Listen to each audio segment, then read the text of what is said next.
Hello and welcome to Kinda Keto with Donna. Well, today's just going to be a what I eat in a day kind of thing, but I have something special planned for today that I don't do very often. So this should be kind of fun. It's quite summer related. So check it out with me.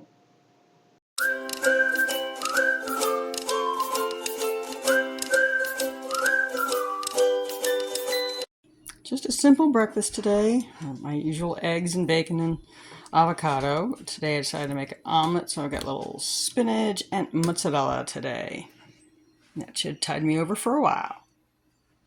So how are you all dealing with the heat? Do you like heat or not like heat? I'm more of a fall-winter person than a spring and summer, but I try to embrace all the seasons. That's why I love living where I live. I have 4 seasons, and it's just when you get sick of one, you're already going into the other one, so I really like that. So sort of for lunch, kind of, I'm going to be doing this keto chow, but not how you think. If you don't know what keto chow is, it is a keto-friendly version of a meal replacement shake. But that's not all it does. Keto chow makes wonderful ice cream. So what I'm going to do today is I got this boring vanilla. I don't know if I've ever gotten vanilla before. Because I'm going to make some ice cream, but not just ice cream. So I noticed at work the other day that they had some stuff out, some ice cream to, for the employees to enjoy. And they had like Coke floats, so they had Coke and everything. I think I took a picture of that, which I bypassed. But it's actually something I was thinking about for a while.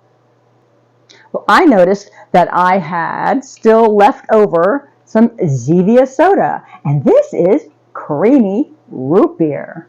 Now, I haven't been having a lot of beverages. I've been having water 90% of the time, unless I have an electrolyte drink. So I've had these probably since November. I got a big case of it at Sam's Club, a combination. But I still have some root beer, so I'm going to make a root beer float. Does that sound fun or what?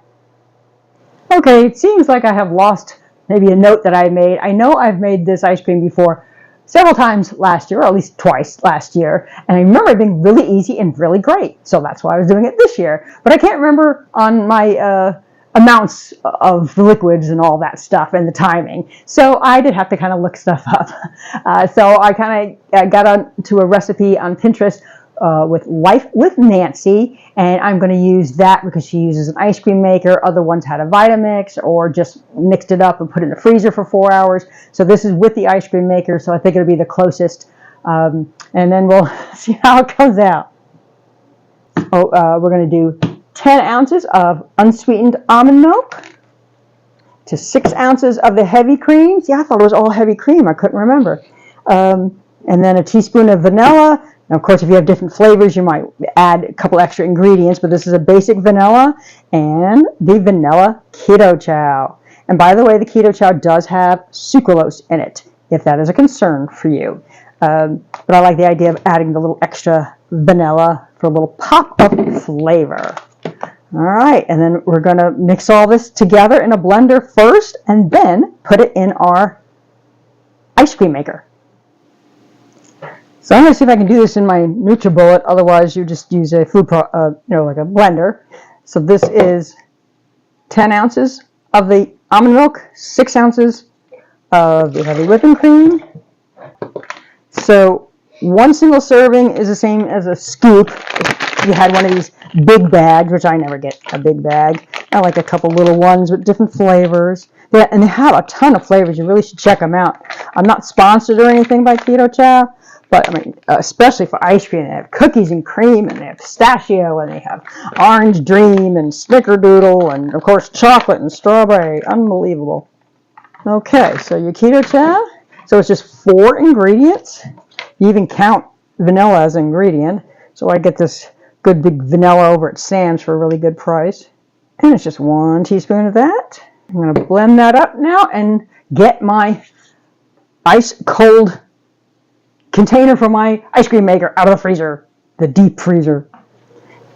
So side note, I found this ice cream and frozen yogurt maker. It's a Cuisinart at some thrift store, or it might have even been Goodwill for just a few bucks.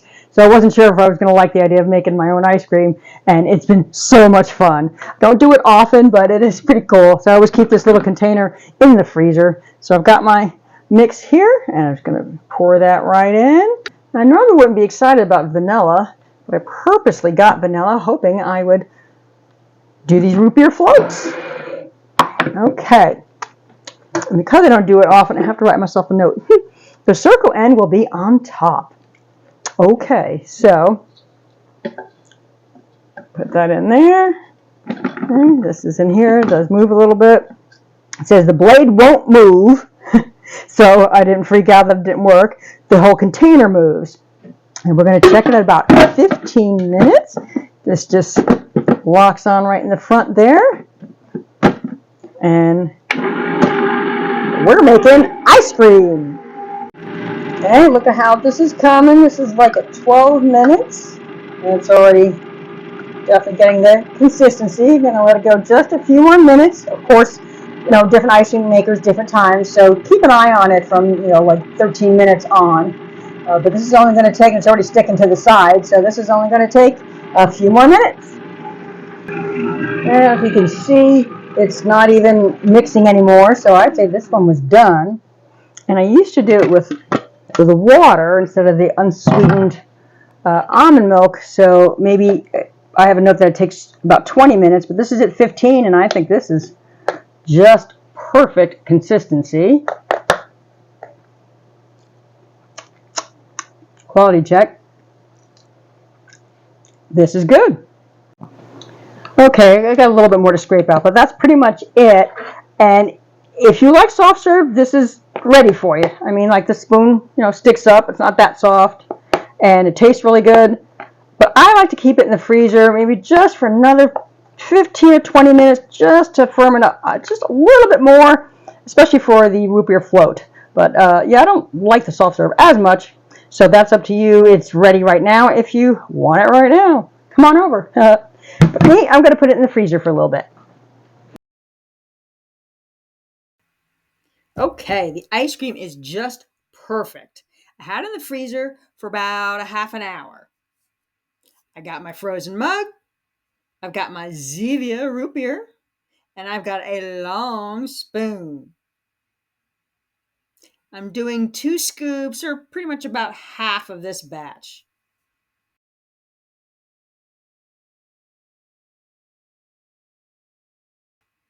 Now, don't be shocked, but this soda does not have caramel color, so it is clear and not brown.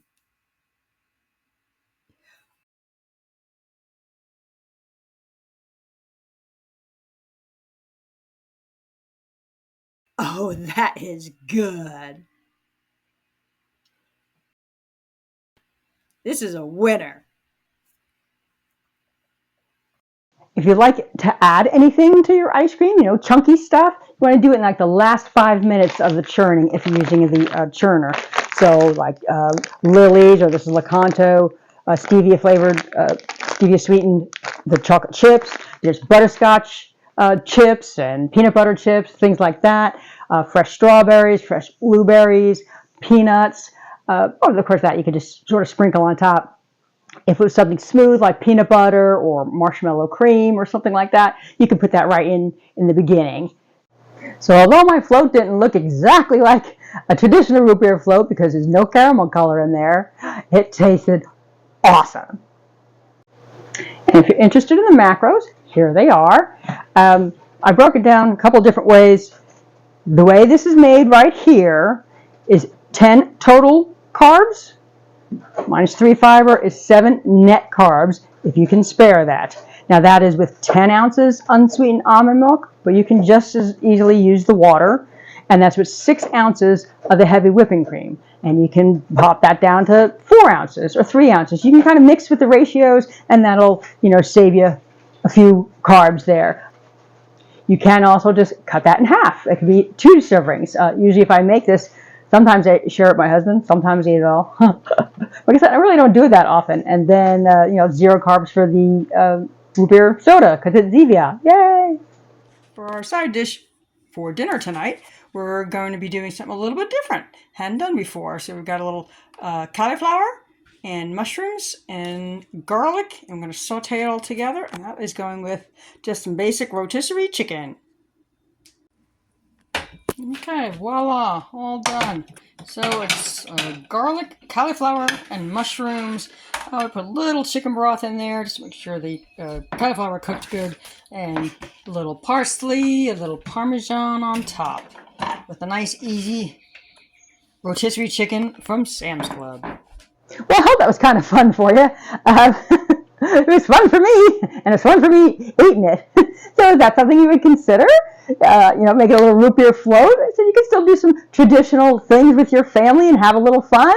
You gotta tweak it a little bit. Well, until next time, bye. If you like this video, please give it a like and consider subscribing.